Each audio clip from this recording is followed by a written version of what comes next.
처럼 거무니이다. 아멘.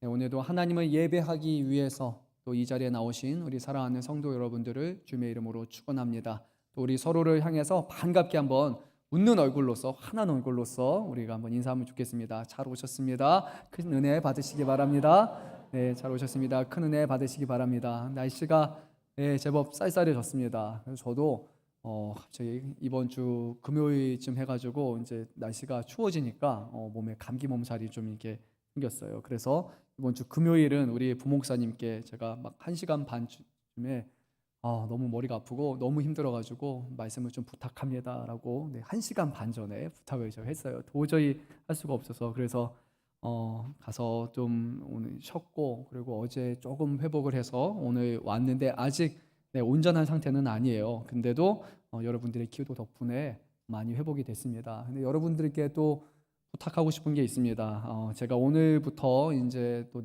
경주에 내려가게 됩니다. 오늘 오후 예배 끝나고 4시간 반 정도 운전해서 경주에 가서 2박 3일 동안 저희 북평양노회죠. 북평양노회에서 주관하는 그런 어떤 교육에서 주관하는 그런 행사들이 있는데 그 수양에 또 이제 임원으로 참석하게 되어가지고 제가 좀 부득이하게 가게 됩니다. 그래서 오가는 여정 하나님께서 지켜주시고 또 거기서 교회를 섬기고 또 노회를 섬기고 목사님들 섬기는 모든 일이 잘 이루어질 수 있도록 여러분들의 기도가 정말로 절실히 필요합니다. 제 체력으로 할 수 있는 게 아니라 정말 하나님이 도와주셔야지만 제가 감당할 수 있을 거라고 그렇게 생각이 듭니다. 그래서 기도 부탁을 여러분께 드립니다.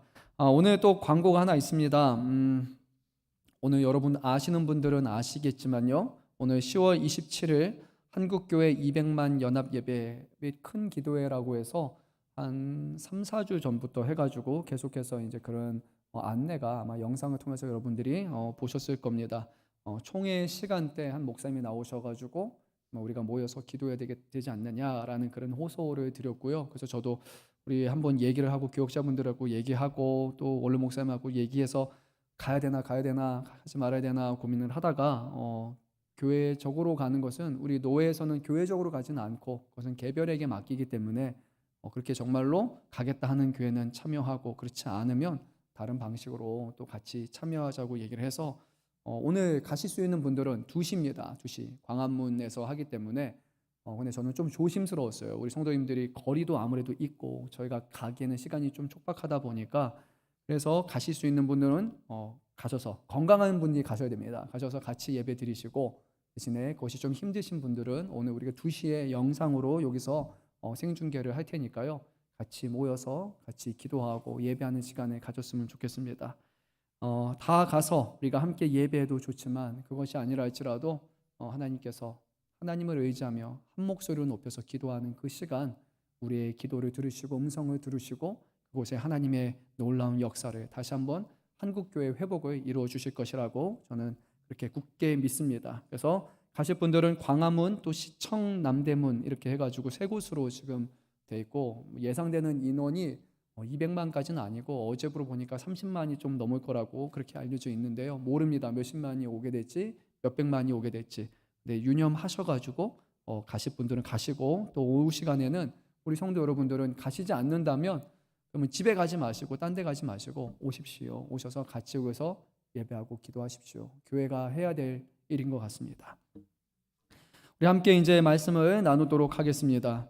오늘 우리가 함께 나눌 하나님의 말씀은 예레미야 애가서 5장 1절에서 10절 말씀입니다. 계속해서 우리가 새벽 시간에 예레미야 애가서 말씀을 나누고 있습니다. 여러분 예레미야 애가 말씀이 익숙하십니까? 아니면 좀 생소하십니까? 아마 좀 생소하실 거예요. 그렇죠? 이게 자주 이렇게 설교되는 그런 말씀은 아닙니다. 그 이유 중에 하나가 이 내용 자체가 애가 슬픈 노래입니다. 이 예루살렘이 이제 바벨론에 의해서 함락당하게 되고 그리고 그 이후에 이제 예레미야 선지자가 멸망하고 패망한 이 예루살렘의 상황을 바라보면서 거기서 고통당하고 순환당하는 모든 백성들을 바라보면서 거기서 슬피 울면서 눈물 흘리면서 불렀던 그런 노래이고 또 기도 시가 바로 이 내용입니다. 그래서 여러분들이 1장부터 5장까지 쭉 보시게 되면요 슬픕니다. 정말로 슬픕니다. 근데 왜 이렇게 슬픈 이야기를 슬픈 노래를 우리에게 들려주실까 생각해 보면은 때로는 우리가 깨닫지 못하기 때문입니다. 하나님이 이스라엘과 함께 하시지 않는다라는 의미가 바로 그 결과가 바로 이 예레미야 애가의 상황입니다. 하나님이 자기의 백성을 떠나시고 그리고 이스라엘 백성이 주변에 있는 국가들과 다른 민족들에 의해서 이제 순환을 당하는 내용이 바로 이 예레미야 애가 말씀이에요. 그래서 우리는 이 말씀을 통해서 한번 생각해 볼 것은 하나님을 떠난 교회의 모습이 어떨까라는 것입니다. 교회가 하나님을 의지하지 않고 하나님의 말씀에 순종하지 않고 하나님 앞에 붙들리지 않은 교회라면 그 교회는 하나님이 계시지 않고 떠나는 교회가 될 수 있습니다. 모든 교회에 하나님이 다 계시는 것이 아니라요, 하나님의 말씀대로 쫓아 살아가지 않는 교회는 하나님이 계시지 않는다라는 거예요. 이것은 참으로 충격적인 말입니다. 하나님의 교회에 사람들은 많이 있는데 하나님은 계시지 않는 것. 하나님이 다스려야 되는 하나님의 나라인 이스라엘에 하나님이 떠나시고 백성들만 남게 되는 것. 그것이 바로 예레미야 애가의 상황입니다. 그래서 오늘날 이 말씀을 함께 나누면서 과연 우리 교회는, 우리 좀 말하면 금천양문교회라고 할 수 있겠죠. 과연 교회는 하나님과 함께하는 교회인가? 하나님의 이끌림 가운데 순종하는 교회인가? 좀 더 우리가 좀 미시적으로 보면 그러면은 주님의 교회인 각 사람인 나는 과연 하나님의 영이 임재하시는 하나님의 교회인가? 하나님의 말씀 앞에 순종하는 교회인가? 하나님 앞에 붙들림 받는 교회인가? 아니면 하나님이 나와 멀어지고 떠난 그런 영적인 교회인가? 라고 우리의 삶을 한번 생각해 보면서 이 말씀을 나누면 좋을 것 같습니다. 말씀드렸다시피 말씀의 배경은 바벨론의 침공에 의한 예루살렘의 멸망 직후입니다. 어떤 일이 일어났냐면요, 다수의 백성들이 바벨론의 포로로 압송되었습니다. 총 3번에 걸친 포로화 작업을 통해서 예루살렘을 재건하고 다스려야 될 그런 정치적인 리더나 또한 제사장과 같은 종교적인 지도자들은 모두 포로로 사로잡혀가게 됩니다. 뿐만 아니라 기술자와 장인들까지도 포로로 잡혀갔기 때문에 이제 예루살렘에 남아있는 사람들은 사회적인 계급이 좀 낮은 사람들, 어떤 전문적인 일을 할 수 없는 사람들, 그리고 정치적인 영향력이 거의 없는 사람들, 그리고 사람들을 규합할 수 있는 능력이 없는 사람들, 다른 말로 하면 예루살렘을 재건할 수 있는 어떤 능력이 없는 사람들만 지금 남아있게 됩니다. 바벨론은 그리고 이 아무것도 없는 리더십이 지금 공백 상태에 놓여 있는 이 예루살렘에 사람들을 파견하거나 그 중에 사람들을 몇몇 세워가지고 남유다를 다스리게 했는데요. 그것도 리더십이 있는 사람들을 세워서 다스리기보다는 이 중에는 본래 종의 신분이었다가 그 종을 리더로 세우는 일들도 일어나게 됩니다. 이 남은 백성들이 과연 이 패망한 나라에서 무엇을 해야 되느냐? 그들은 주로 강제적으로 농업에 종사하게 되었습니다. 근데 여기서 거두어들이는 곡식은 다 이스라엘 백성들의 집으로 돌아가는 것이 아니라 바벨론으로 다 그것을 보내야만 됐습니다. 열심히 농사일을 하고 열심히 곡식을 거둬들이지만 정작 오늘 말씀을 통해서 보여주는 이스라엘 백성들의 모습은 굶주리고 헐벗어서 괴로워하는 사람들입니다. 열심히 죽을 듯 종처럼 일했지만 아무런 혜택도 누리지 못하는 바로 그 모습이 하나님이 떠나고 패망한 나라의 국민인 것입니다. 패전의 결과는 참혹했습니다. 백성들은 착취당했고 노략당했습니다. 그리고 그들의 안전을 보호해주고 보장할 사람들은 아무도 없었습니다. 어떤 소망도 남아있지 않은 아주 끔찍한 현실이 이제는 사실이 되었어요. 현실이 되었어요. 그 속에서 예레미야 선지자는 이 예루살렘을 대표해서 이스라엘을 대표해서 하나님 앞에 통곡하며 울면서 그가 기도하기 시작을 합니다. 실제로 예레미야는요, 여기 나타난 사람들과는 조금 다른 사람입니다. 그는 하나님의 말씀에 순종해서 이스라엘 사람들이 싫어하는데도 불구하고 하나님의 말씀을 정확하게 전했던 사람이에요. 바벨론에게 투항해야 됩니다. 바벨론과 싸워서는 안 됩니다. 하나님의 뜻이 우리가 바벨론으로 포로로 잡혀가는 것이고 그리고 시간이 지나면 다시 우리를 이쪽으로 회복시켜 주실 것입니다. 그러니까 여러분 싸우지 마십시오. 그냥 끌려가십시오 라고 했어요. 근데 이것을 받아들일 수 있는 사람은 없었습니다. 어떻게 자기의 나라를 포기하고 싸워보지도 않고 그리고 어떻게 투항하냐, 이것은 받아들일 수가 없는 거예요. 그래서 이스라엘 백성은 끝까지 싸웠고 결국 그 안에 있는 마지막 사람들은 헐벗고 굶주리고 그리고 고통을 당해서 비참한 죽음을 맞이하게 됩니다. 마지막 때 어려움을 보게 되면 어떤가 하면요, 사람들이 그 안에 먹을 것이 없습니다. 수성을 하면서 1년이 넘게 지나가다 보니까 이제 곡식이 떨어지게 되고 마실 것도 없게 되고, 그래서 부모들이 자신의 어린 갓 태어난 자녀들을 삶아서 먹을 만큼 아주 끔찍하고 비참한 일이 이루어지게 됩니다. 생각만 해도 고개를 찌푸리거나 때로는 어쩔 때 보면 구역질을 할 만한 그런 상황이 바로 이스라엘이 겪었던 현실입니다. 그 가운데 예레미야 선지자는 이 백성들의 현실과, 참담한 현실과 그들의 고통을 내 것으로 여기기 시작을 합니다. 당신들의 어려움이 아니라 그 어려움은 나의 어려움입니다. 당신들이 겪는 슬픔은 내가 겪는 슬픔입니다. 그래서 그는 눈물을 흘리며 그의 쓸개를 쏟아내면서 그의 장기가 터져 나오듯이 하나님 앞에 간절히 기도하고 하나님 앞에 부르짖으면서 눈물을 흘리기 시작을 합니다. 그리고 그 가운데 끔찍한 고통 속에서 하나님의 뜻을 간절히 구합니다. 하나님, 왜 우리나라가 멸망하게 되었습니까? 하나님, 이것이 정말로 최선입니까? 그래도 하나님의 언약 백성이고 하나님이 택하신 사람들인데 바벨론의 손에 넘겨주신 것이 과연 맞습니까? 하나님의 뜻을 이해하면서도 동시에 받아들일 수 없는 그 상황 가운데 예레미야서는 무조건 하나님의 편에 서서 말하는 것이 아니라 이스라엘 사람들의 고통을, 자신의 고통을 여기면서 그가 간절히 부르짖으며 기도합니다. 그러다가 놀라운 일이 한 가지 발생하게 됐는데요, 절망 속에서 한 줄기 빛, 그것도 막 이런 빛이 아니라 아주 작은 빛줄기 하나를 그가 찾게 됩니다. 그것이 무엇이냐? 바로 하나님의 언약의 신실하심입니다.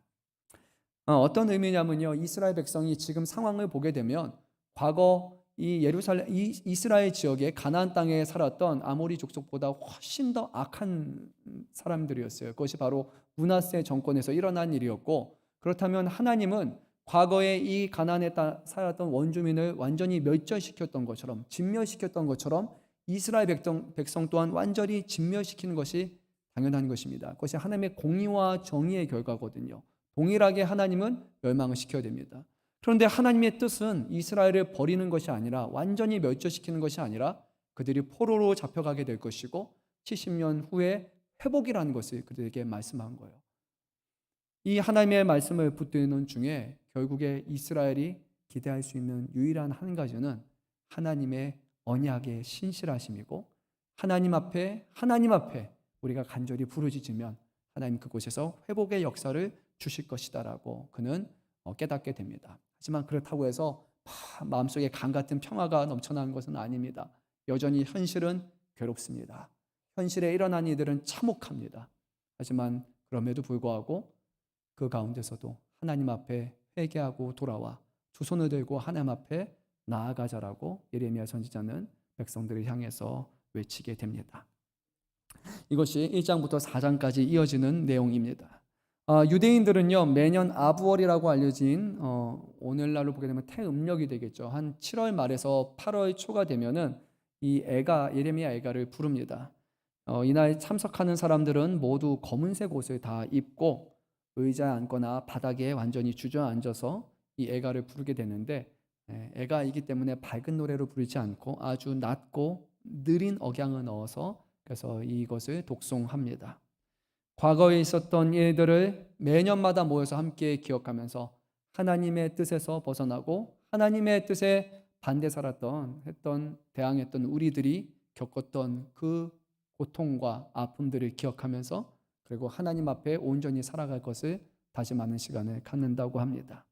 오늘 우리는 마지막 이 애가의 5개의 애가 중에 마지막 내용, 거기에 전반부의 내용을 함께 살펴보고자 합니다.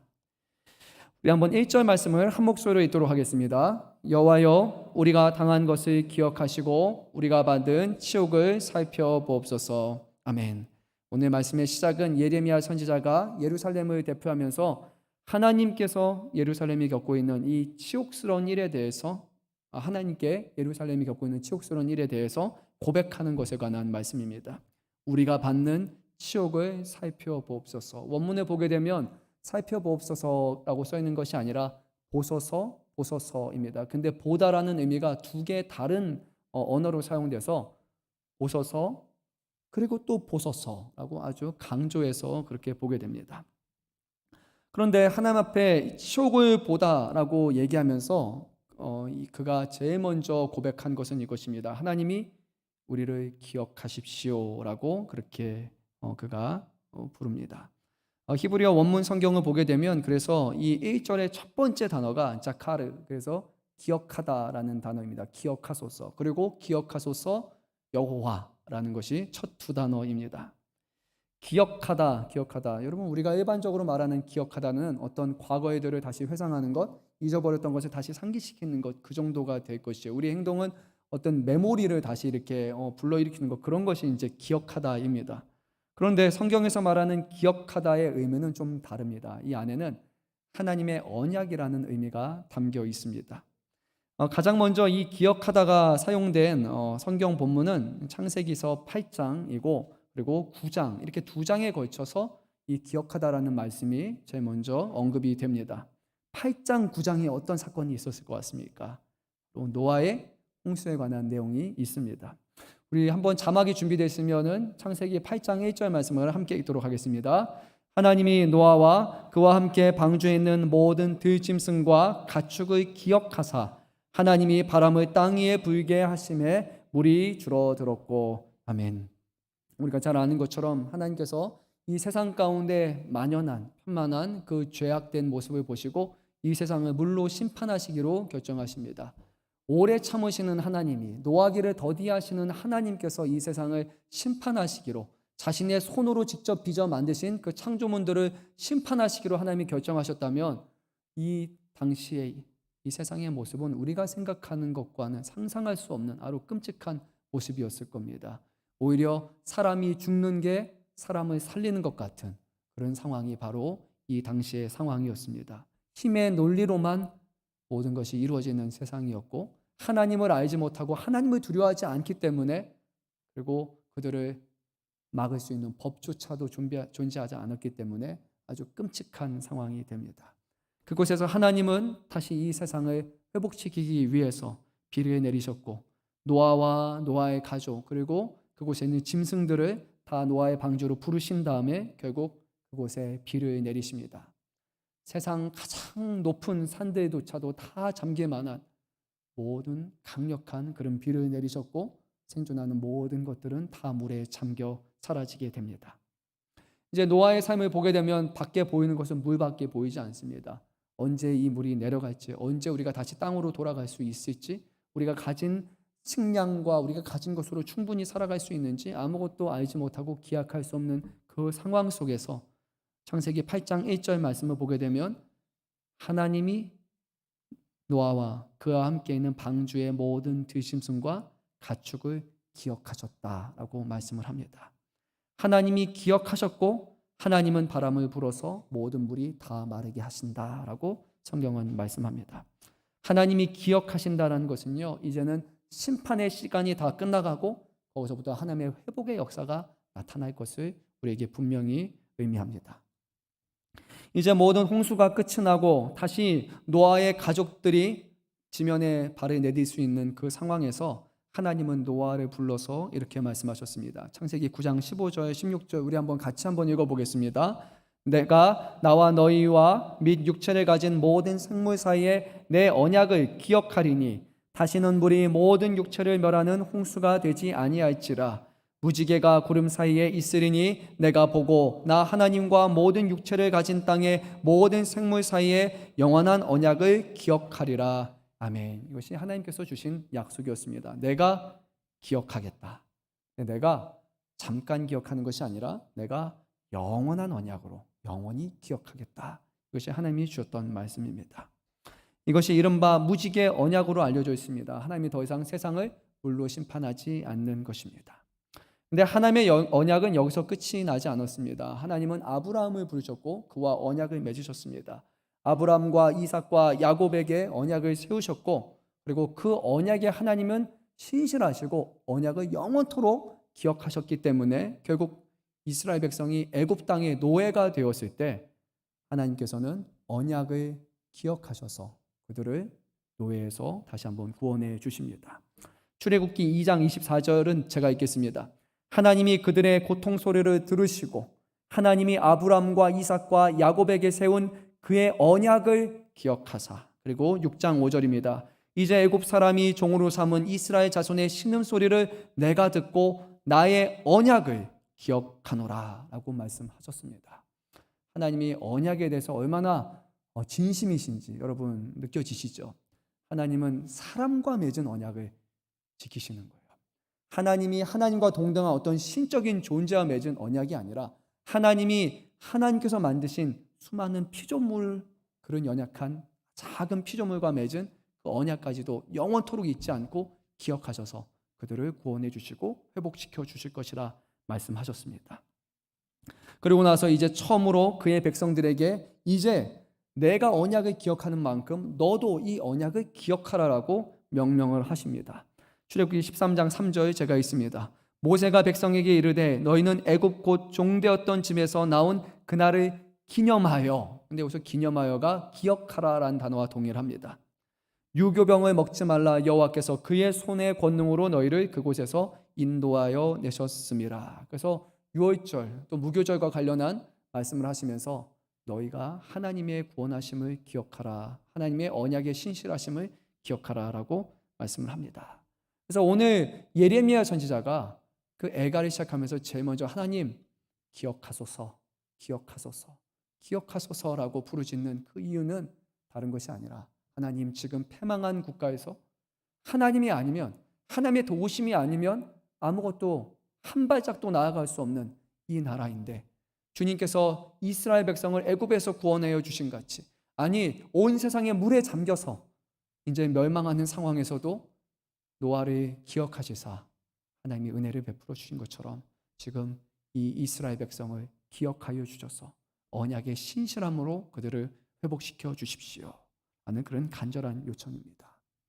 사랑하는 성도 여러분, 어쩌면 이 언약이라는 말은 교회 안에서 설교 도중에 종종 들렸던 그런 말이기도 하지만 어쩌면 언약이라는 표현이 오늘날 우리가 사람과 관계 속에서 잘 사용되지 않다 보니까 이 언약이라는 표현이 좀 우리에게 낯설게 느껴질 수도 있습니다. 오늘 언약이라는 표현은 잘 쓰지 않습니다. 우리는 약속 정도로만 이렇게 여깁니다. 근데 사람의 약속은 알다시피 했다가도 어기고 나면 미안해라는 몇 마디 말로서도 사라질 수 있는 게 사람과의 약속입니다. 근데 하나님과 사람이 맺은 그 언약은요, 놀랍게도요, 성경 전체에 아우르고 있는 가장 중요한 내용입니다. 우리가 성경을 두 개로 부르죠. 답을 말해버렸네요. 네. 앞부분을 뭐라고 말합니까? 구약. 그리고 뒷부분을 뭐라고 말합니까? 신약. 어떤 분들이 우스갯소리로 먹는 약이라고 얘기하시는 분도 있어요. 그래서 구약과 신약을 먹으면 건강하고 오래 산다 얘기도 하시지만 그거 아니라 여기에 약은 약속을 뜻하는 거, 언약을 뜻하는 겁니다. 그래서 영어 성경을 보게 되면 Old Testament, 그리고 뒤에 가게 되면 New Testament, 그러면서 그 약속의 의미를 이 안에 분명히 담아내고 있습니다. 구약은 이스라엘 백성에게 하셨던 것. 그러면 오늘날 우리에게 하신 약속은, 언약은 무엇입니까? 어떻게 우리에게 이 언약을 맺으셨습니까? 우리가 지난주 시간에 같이 자리에 참여하지 않았습니까? 성찬을 통해서 바로 예수님의 보혈로 말미암아 우리와 하나님 사이에 새로운 언약을 세우셨다고 말씀을 합니다. 누가복음 22장 20절 제가 읽습니다.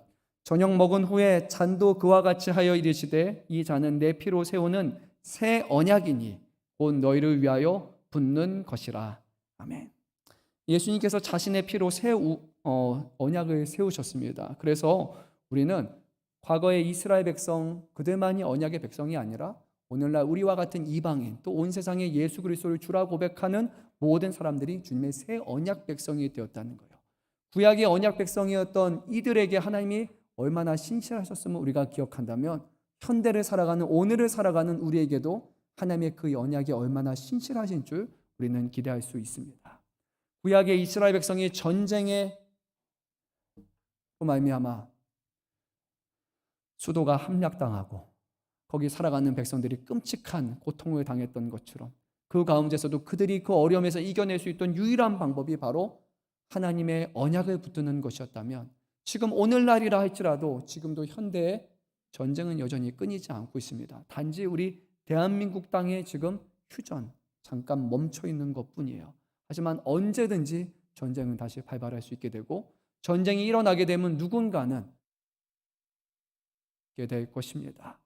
어느 도시에 미사일 하나가 떨어지게 되면 그게 서울이 된다면 천만의 인구가 한순간에 거리로 나앉는 끔찍한 상황. 전쟁의 폐허로 인해서 하루하루 살아갈 수 없고 그곳에는 법과 질서가 한순간에 마비된 채 사람들이 이루 말할 수 없는 끔찍한 일들이 잔행될 것이에요. 대한민국이 아니라 어느 나라든지 전쟁이 일어나게 되면 그곳에는 사람의 아주 부끄러운 민낯이 다 드러나고 사람의 이기심과 욕심이 가장 잘 드러나는 곳은 바로 이 전쟁이지 않습니까? 지금도 전쟁은 일어나고 있습니다. 하지만 그 가운데 하나님의 교회와 하나님의 백성은 여전히 소망을 가질 수 있는 것은 하나님이 그 언약에 신실하시기 때문에 하나님의 그의 백성을 회복시켜 주실 것이고 그의 영혼을 영원토록 살게 하실 것이라는 그 소망을 우리는 반드시 가져야 됩니다.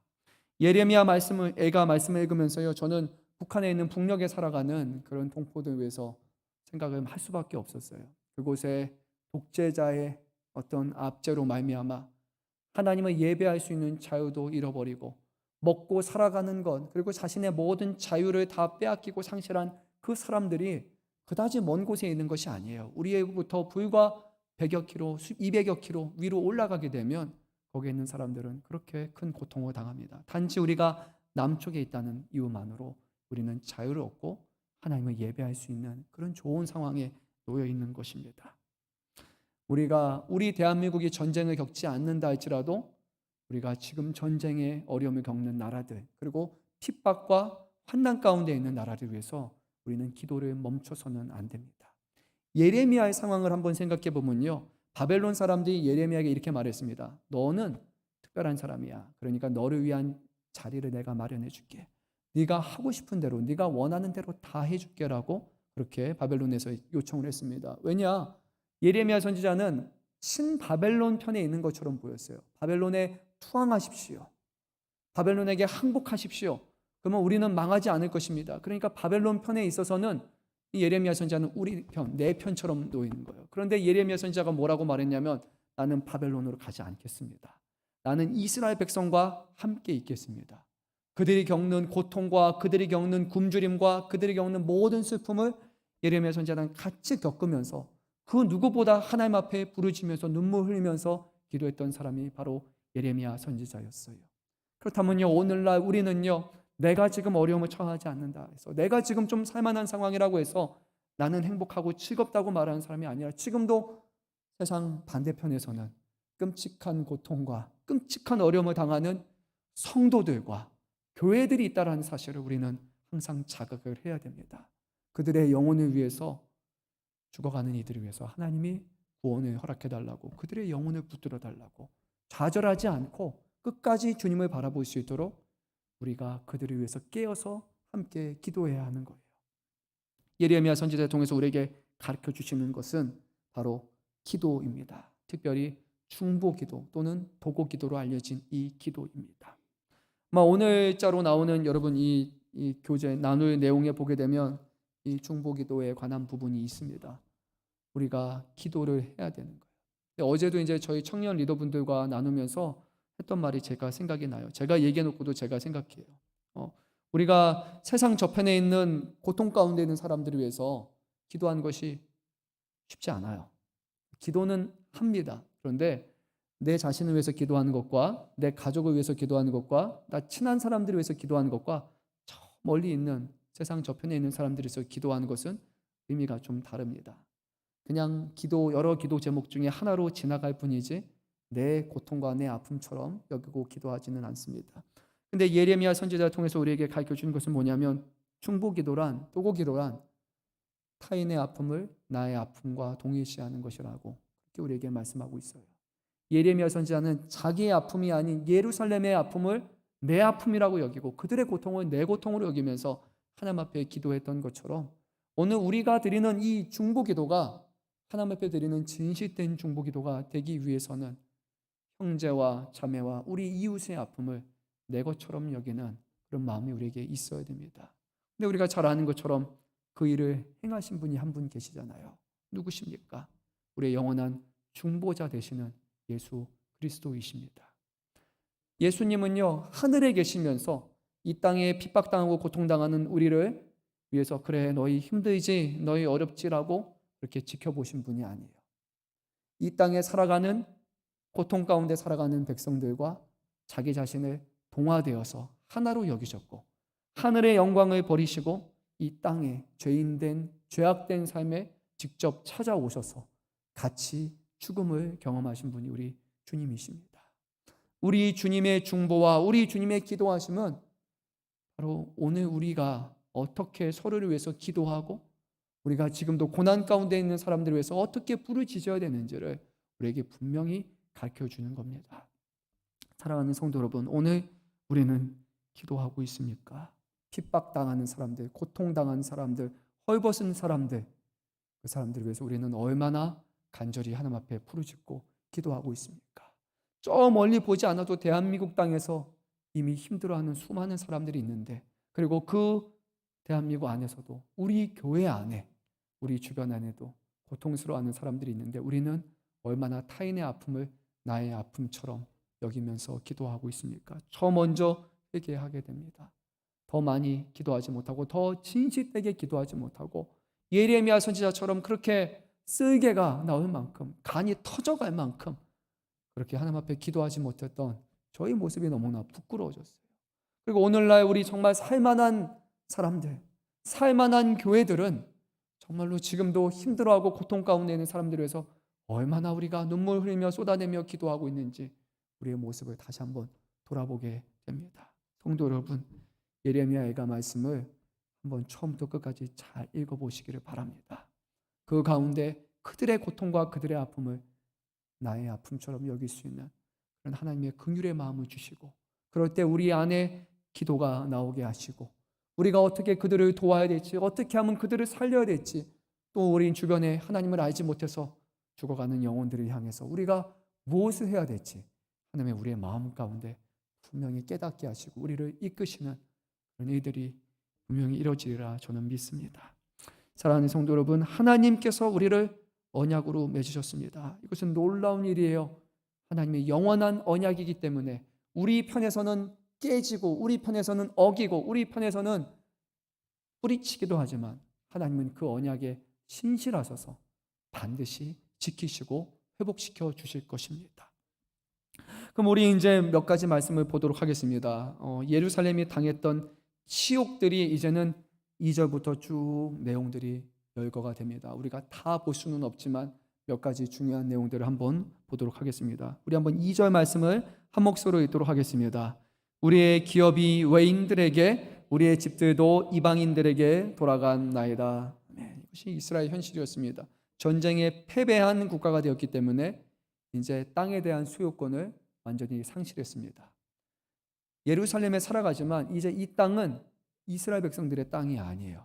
이거는 바벨론의 소유였고 그들은 바벨론 땅에 살아가는 이스라엘 백성으로 이제 바뀌게 되는 거예요. 여기서 2절 말씀에 우리의 기업이라고 말하고 있는데 이 기업은 부모로부터 대대손손 물려받는 그런 유산으로 받은 땅이잖아요. 근데 이 땅은 바로 가나안 땅, 젖과 꿀이 흐르는 하나님이 그들에게 주신 땅인데 이제 이 땅의 소유권을 잃어버리게 됩니다. 뿐만이 아니라 그곳에 살아가는 집들 또한 다 빼앗기게 되어서 이들은 하루 한순간에 바깥에 거리에 이제 내던져 버리고 말았습니다. 하나님께서 이스라엘 백성에게 주셨던 땅을 하나님이 다시 되찾아 가신 거예요. 하나님께서 이스라엘에게 원하셨던 모습이 한 가지가 있습니다. 그들을 하나님의 백성으로 삼으시면서 너희는 제사장 나라가 되어야 될 것이다. 너희는 나를 경외하고 내가 너에게 준 율법의 말씀에 순종해서 하나님을 알지 못하고 공의와 정의를 알지 못하는 세상 가운데 무엇이 하나님이고 하나님의 뜻이 무엇이고 하나님의 허락하신 질서가 무엇이고 하나님이 이루고자 하시는 나라가 무엇인지를 너희가 온 열방에 보여주는 제사장 나라가 되어야 될 것이다. 그러면 나는 너희와 영원토록 함께하며 너희는 나의 백성이 될 것이다 라고 하나님은 분명히 말씀하셨습니다. 하지만 이스라엘이 그 하나님을 저버렸기 때문에 그 하나님을 포기해버리고 하나님을 배척하고 말았기 때문에 하나님은 이제 이스라엘 백성을 하나님의 땅에서 쫓아내 버리셨어요. 과거에 가나안 땅에 살아가던 이방인들을 쫓아내신 것 같이 다시 그의 백성을 쫓아내시고 포로로 보내시고 남은 자들은 그곳에서 힘겹게 살아가게 됩니다. 자기의 기업, 땅을 상실한 유다 백성, 여러분 그 삶이 어떨 것 같습니까? 참으로 끔찍한 고통을 겪는데 제일 먼저 그들이 겪었던 고통은 다름이 아니라 바로 재정적인 어려움이 있습니다. 내 땅이 없어지고 내가 밭에 가서 열심히 일궈서 거기에 소산과 소득을 먹고 살아야 되는데 이제는 내 땅이 아니에요. 내가 밭에 심을 수 있는 것도 없고 이곳에서 자라나는 것, 이곳에서 얻을 수 있는 모든 것은 다 돈을 값을 주고 지불해야 되는 상황으로 이제 전락하고 맙니다.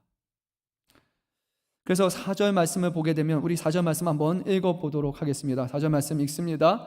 우리가 은을 주고 물을 마시며 값을 주고 나무들을 가져오며.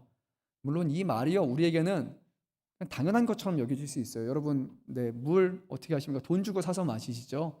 집에 나오는 수도나 정수도 결국 다 돈을 치러야 되는 거예요. 그렇죠? 여러분 뭐 나무가 필요하면 다 돈을 가서 사고 오는 게 맞죠. 하지만 이 당시에 이스라엘 백성은요, 자기의 땅이 있고 자기 땅에서 기를 수 있고 자기 땅에 있는 우물에서 물을 마시거나 아니면 예루살렘에 흐르는 물을 돈 내지 않고 그냥 먹을 수 있었어요. 그런데 이제는 여기서 나오는 모든 것에 대해서 다 값을 치러야 되는 상황이 된 거예요. 근데 이스라엘 백성이 돈이 많다면 괜찮을 거예요. 값을 치를 수 있다면요. 근데 그들의 상황은요, 땅도 없고 아무것도 없어요. 3절 말씀에 보게 되면 이들의 모습을 이렇게 비유합니다. 우리는 아버지 없는 고아들이 오며 우리 어머니는 과부들 같으니. 이 가장에, 이 집에 가장이 사라졌어요. 남자를 통해서 남성주의의 사회였기 때문에 그들이 땅에서 일궈내고 그들이 벌어들이는 수고한 소득을 가지고 이 가정을 먹여 살려야 되는데 아버지가 없기 때문에 이제는 아무도 소득을 벌어들일 수가 없습니다. 뿐만 아니라 그 당시에 땅이라는 것은 주로 남성을 통해서 그 소유권이 이전이 되었는데 이제는 아버지가 사라지게 되고 어린 아이들만 남다 보니까 땅의 소유권도 상실되거나 아니면 되찾지 못해서 지금 고아들과 과부들만 남은 상황이 되었다고 그렇게 말합니다. 그런데 물과 나무는요, 사치품이 아니에요. 물은 생명을 위해서 필수적인 요소예요. 그런데 그 물조차도 값을 치러야 되는데 이제 그 물에 대한 값을 치를 돈이 없어서 나중에 말씀 뒷부분에 가게 되면 몸의 체내 수분이 다 말라서 몸이 척척척척 갈라지기 시작을 합니다. 그 정도로 큰 고통을 겪습니다. 나무 또는 땔감이 있어야지 그 추운 저녁을 날 수 있습니다. 그런데 그거조차도 내 돈이 없게 돼요. 결국 어떻게 하게 됩니까? 재정적인 어려움으로 인해서 이 사람들이 그곳에 있는 바벨론에 있는 이 땅에 있는 다른 나라 민족들의 노예로 이제 들어가게 됩니다. 내 땅이었는데 내 땅의 주인이었던 내가 내 땅에서 노예가 되는 끔찍한 일이 일어나게 됩니다.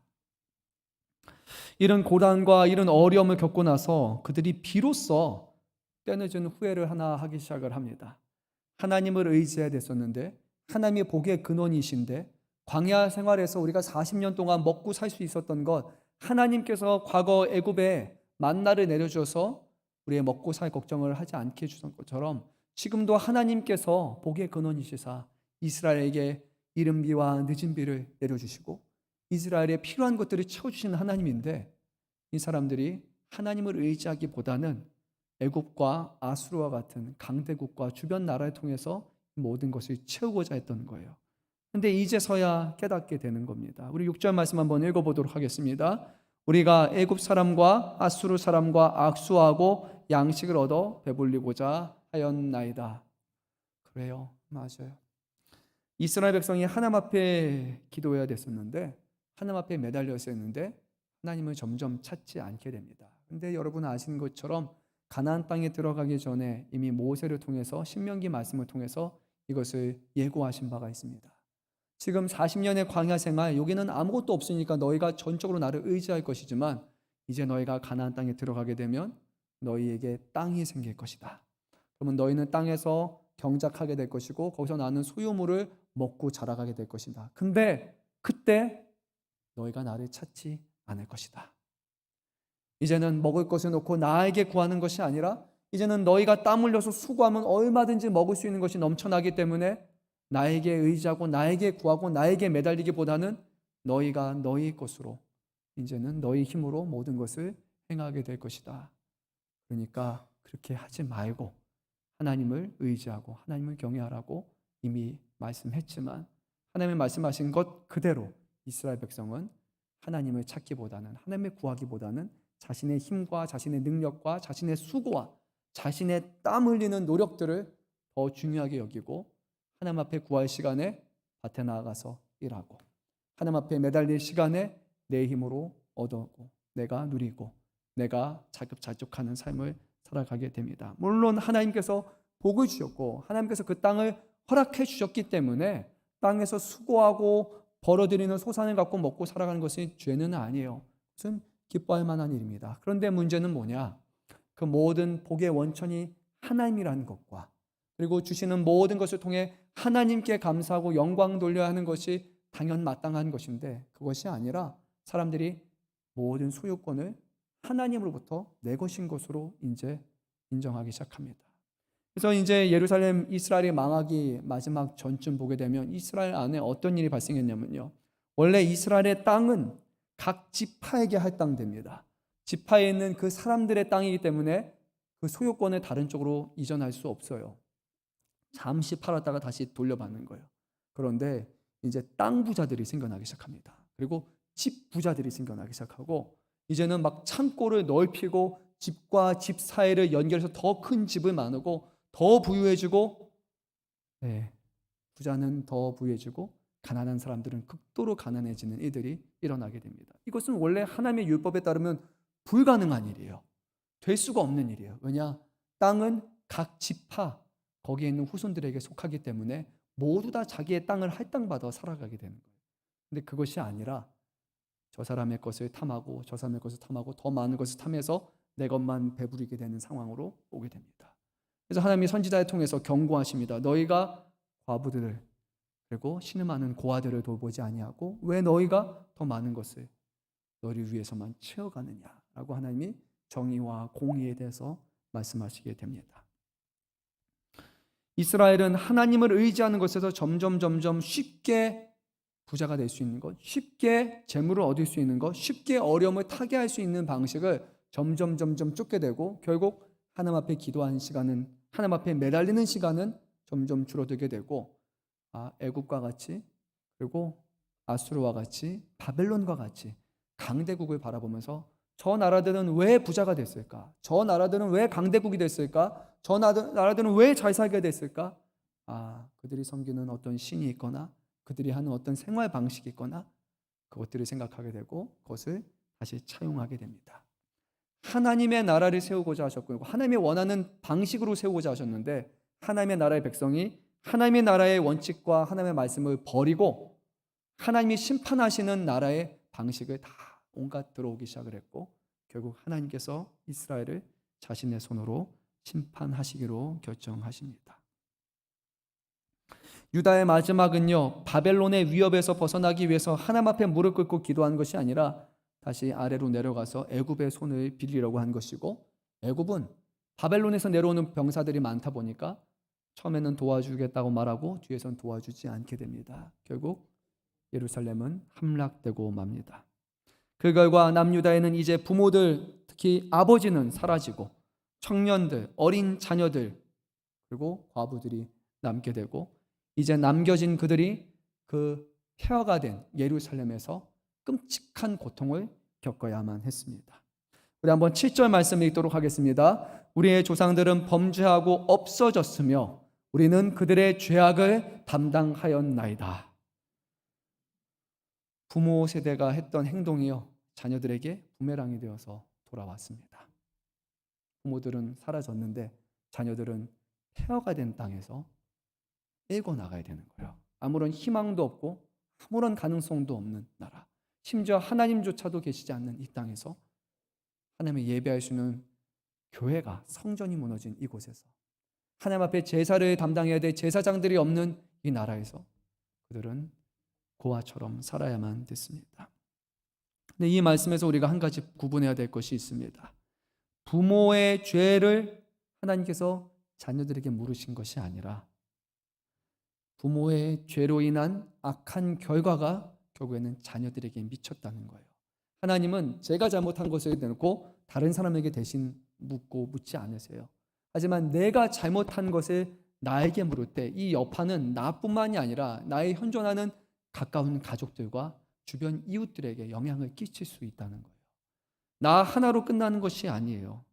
내 죄, 나의 잘못, 그 모든 것은 가족들에게 영향을 끼칩니다. 여러분 너무나 잘 아실 겁니다.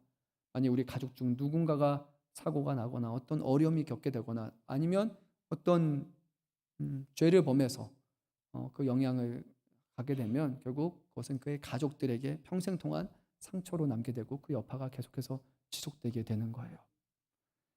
하나님께서 우리로 하여금 부모로 하여금 축복을 물려주는 사람, 축복의 통로가 되게 하고 자녀들에게 하나님의 사랑과 은혜를 경험하는 것에 우리를 세워주셨는데 하나님에게서 떠난 순간 자녀들에게 끔찍한 고통을 남겨주는 일들이 일어날 수 있다는 겁니다.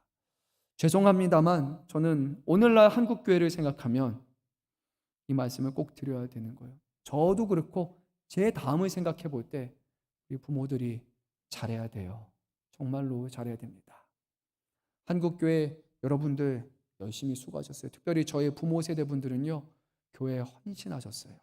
삶을 다 내어드렸어요. 정말로 교회에 많은 시간을 보내시고 많은 것을 여러분들이 헌신하셨어요.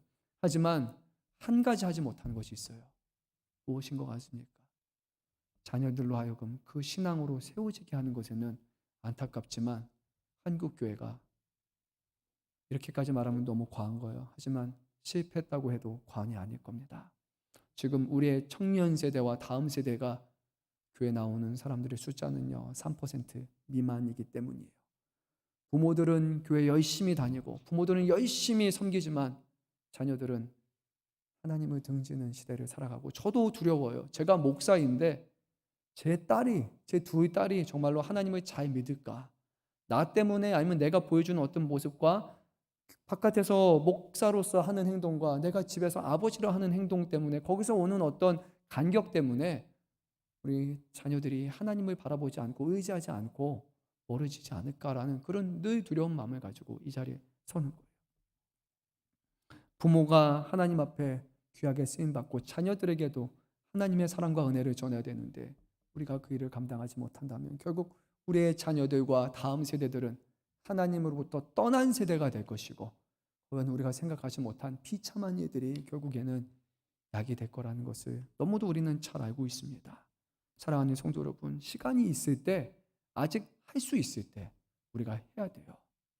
시간이 지나면 못 할 수도 있어요. 근데 기회가 있을 때 생명을 다해 가지고 자녀들에게 전해야 되고 가르쳐야 돼요. 그리고 어렵다면 그것을 몸으로 보여줘서라도 자녀들로 하여금 그를 할 수 있도록 해야 되는 거예요.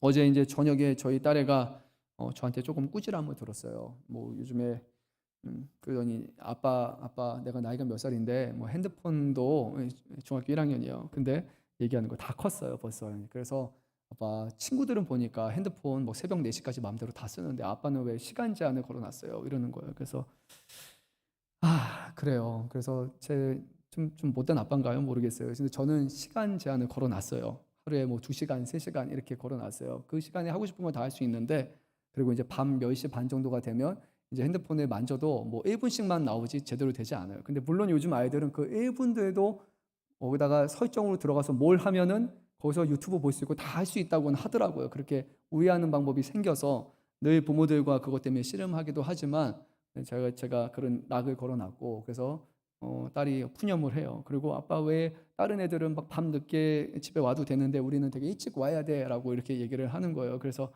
그래 얘기했어요. 뭐 아빠가 뭐라고 말하겠습니까? 다 널 위한 거다라고 물론 말은 하지만 받아들이는 게 쉽지는 않죠. 근데 제가 그런 얘기를 했어요.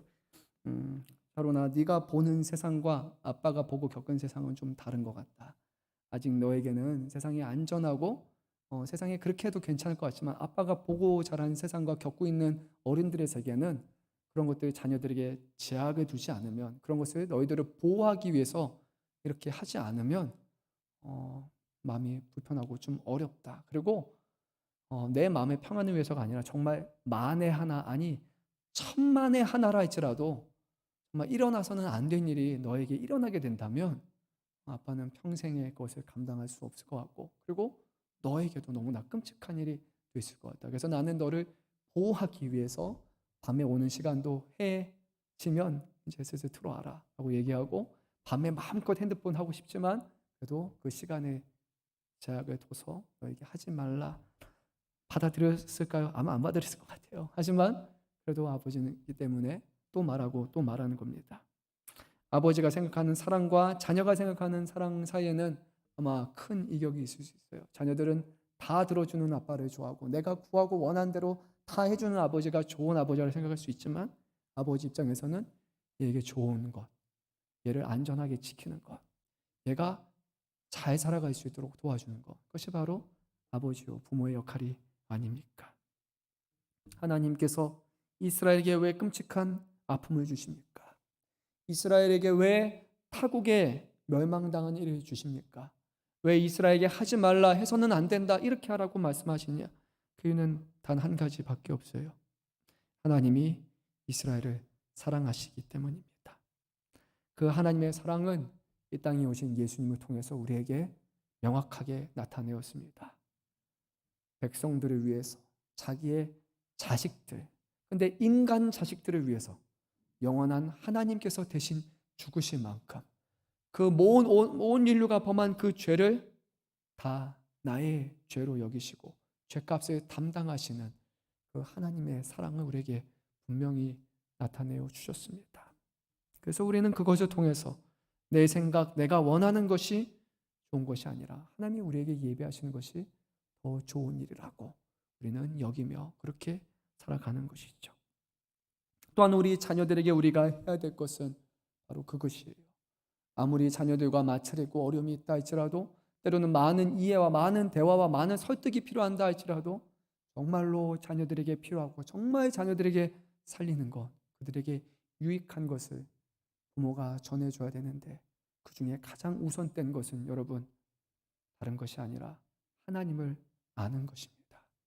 하나님을 만나는 것이고, 하나님을 경외하게 하는 것이고, 하나님을 예배하는 것이고, 어려운 순간이 발생하게 되면 하나님의 말씀을 붙드는 것이고, 어려운 순간뿐만이 아니라 매 순간 하나님의 말씀을 붙들고 하나님 앞에 기도하게 하는 것, 그것이야말로 부모인 우리들이, 하나님을 만난 우리들이 자녀들에게 반드시 해야 되는 것입니다. 사랑하는 성도 여러분, 오늘 아버지의 경고, 그리고 그 경고를 듣지 아니하고 아버지의 품을 떠난 백성들이 겪는 그 고통이 바로 오늘 결과가 이레미야 애가의 상황입니다. 사랑하는 성도 여러분, 우리는 이렇게 고통당하는 나라가 아니라 하나님께서 은혜를 주셨을 때, 하나님께서 자유를 주셨을 때, 하나님께서 우리에게 생명을 주셨을 때, 무엇보다 그의 말씀을 주셨을 때 우리가 하나님을 온전히 예배하는 사람으로서 끝까지 이 땅에 하나님의 교회를 신실하게 세워가는 주님의 백성으로서 우리의 사명을 다하시기를 바랍니다. 우리 함께 기도했으면 좋겠습니다.